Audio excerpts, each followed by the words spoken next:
wabarakatuh. Salam sejahtera bagi kita semua. Di tengah merebaknya kasus virus corona, alangkah baiknya kita selalu berdoa demi keselamatan kita agar diberi kesehatan dan yang sakit segera disembuhkan dan semoga wabah virus ini segera berakhir. Sebelumnya, perkenalkan dulu diri saya. Nama saya Ahmad Hanafi, kelas 11 Multimedia 1. Di sini saya akan sedikit membahas apa peran Indonesia dalam perdamaian dunia. Maka dari itu, untuk memulai sebuah materi, alangkah baiknya agar tidak menjadi perbincangan yang membosankan, kita mulai terlebih dahulu dengan sebuah potongan lagu dari John Lennon yang berjudul Imagine. Imagine all the people living life in peace. You may say I'm a dreamer, but I'm not the only one. Perdamaian adalah hal yang sulit dicapai, tapi itu bukan berarti tidak mungkin. Perdamaian bukan diimpikan saja oleh John Lennon, tapi perdamaian juga diimpikan oleh seluruh bangsa, terutama bangsa Indonesia. Sebagai negara yang berdasarkan oleh hukum, Indonesia ikut berperan dalam mewujudkan kedamaian itu.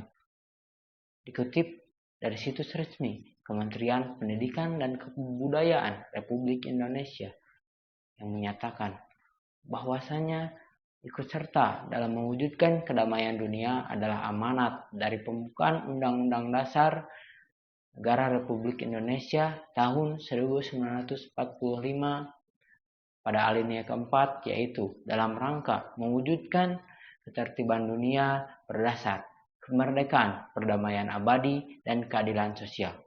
Maka dalam melakukan perannya, Indonesia melakukan dalam dua cara, yaitu melalui hubungan internasional dan melalui organisasi internasional. Berdasarkan Undang-Undang Nomor 37 Tahun 1999 yang menyatakan bahwa hubungan internasional adalah segala kegiatan yang menyangkut aspek regional maupun internasional yang dilakukan oleh pemerintah pusat, pemerintah daerah, lembaga negara, badan usaha, organisasi politik, organisasi masyarakat, bahkan warga negara itu untuk meningkatkan rasa persaudaraan dari segala bangsa. Pola hubungan internasional tercermin dari kebijakan politik luar negeri. Kebijakan politik luar negeri di Indonesia berprinsip pada politik yang bebas aktif. Bebas berarti bebas bekerja sama dengan negara manapun tanpa terikat dari pihak manapun, dan juga bebas untuk menentukan pilihannya untuk bekerja sama dengan negara lain. Sedangkan aktif berarti bangsa Indonesia harus aktif berperan dalam mewujudkan perdamaian di dunia.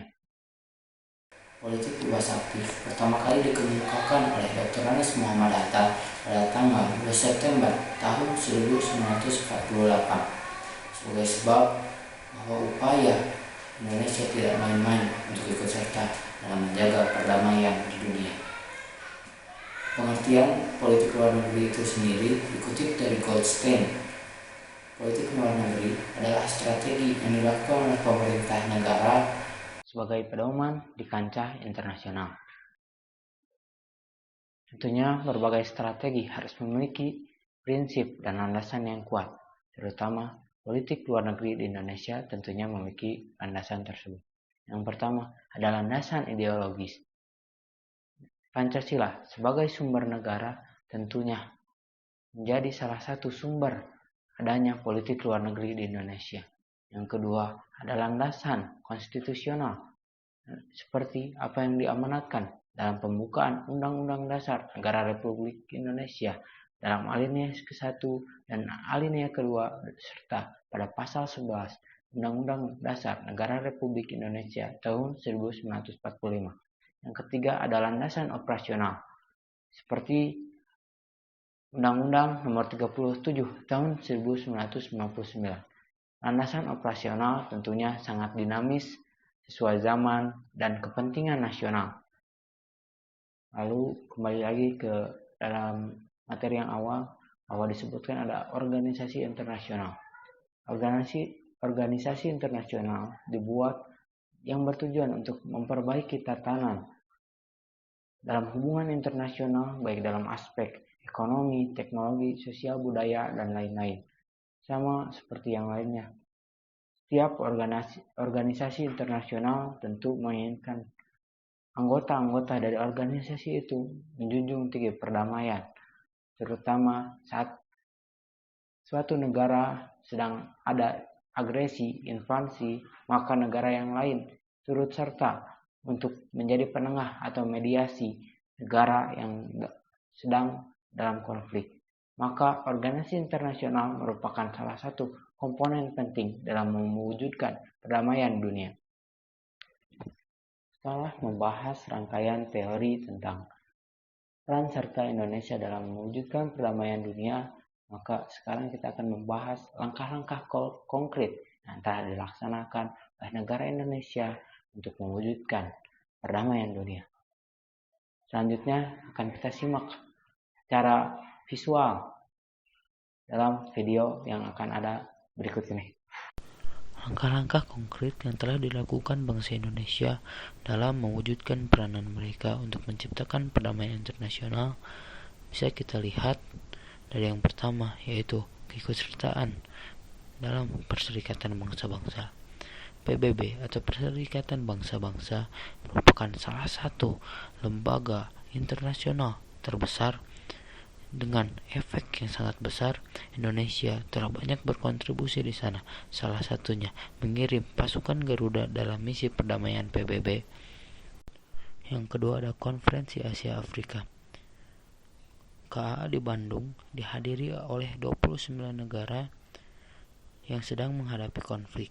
Sebagai ketua konferensi, yakni Perdana Menteri Ali Sostro Amijoyo, dengan Sekretaris Jenderal Konferensi, yakni Ruslan Abdul Ghani, Ketua Panitia Kebudayaan Mr. Muhammad Yamin, dan Ketua Panitia Bagian Perekonomian adalah Profesor Insinyur Roseno. Pada KAA, Indonesia meminta dukungan negara-negara Asia Afrika untuk menyelesaikan masalah Irian Barat dan menghasilkan kesepakatan bersama yang dinamakan Dasasila Bandung. Yang ketiga ada Gerakan Non-Blok. Saat menjadi ketua Gerakan Non-Blok pada tahun 1992, Indonesia banyak memberikan sumbangan nyata bagi perdamaian dunia. Misalnya, memberi sumbangan bagi penyelesaian masalah Republik Demokrasi Rakyat Korea, Bosnia Herzegovina, dan penyelesaian utang luar negeri negara-negara berkembang. Presiden Soeharto saat itu mengusulkan untuk negara terbelakang diperlukan penyelesaian utang sekaligus once and for all, dan bukan penjadwalan kembali utang secara berkali-kali selama bertahun-tahun. Yang keempat ada Deklarasi Juanda. Deklarasi Juanda membuat batas kontinen laut kita diubah dari 3 mil batas air terendah menjadi 2 mil dari batas pulau terluar. Kondisi ini membuat wilayah Indonesia semakin menjadi luas dari sebelumnya. Deklarasi Juanda memantapkan Indonesia sebagai negara kepulauan. Deklarasi Juanda ini baru bisa diterima di dunia internasional setelah ditetapkan dalam Konvensi Hukum Laut PBB yang ketiga di Montego Bay, Jamaika pada tahun 1982. Yang kelima tentunya ada ASEAN. Indonesia sebagai pelopor berdirinya ASEAN sejak KTT ASEAN 1 tahun 1976 di Bali. Indonesia dijadikan sekretariat ASEAN yang berkedudukan di Jakarta. Bahkan Sekretaris Jenderal ASEAN yang pertama dijabat oleh Letjen HR Darsono dari Indonesia. Selanjutnya Indonesia menjadi inisiator dan motor penggerak jalannya roda organisasi ASEAN dalam berbagai event dan bidang. Cukup sekian dari saya, kurang lebihnya mohon dimaafkan. Semoga video ini bisa menjadi bermanfaat, dan terus belajar. Wassalamualaikum warahmatullahi wabarakatuh.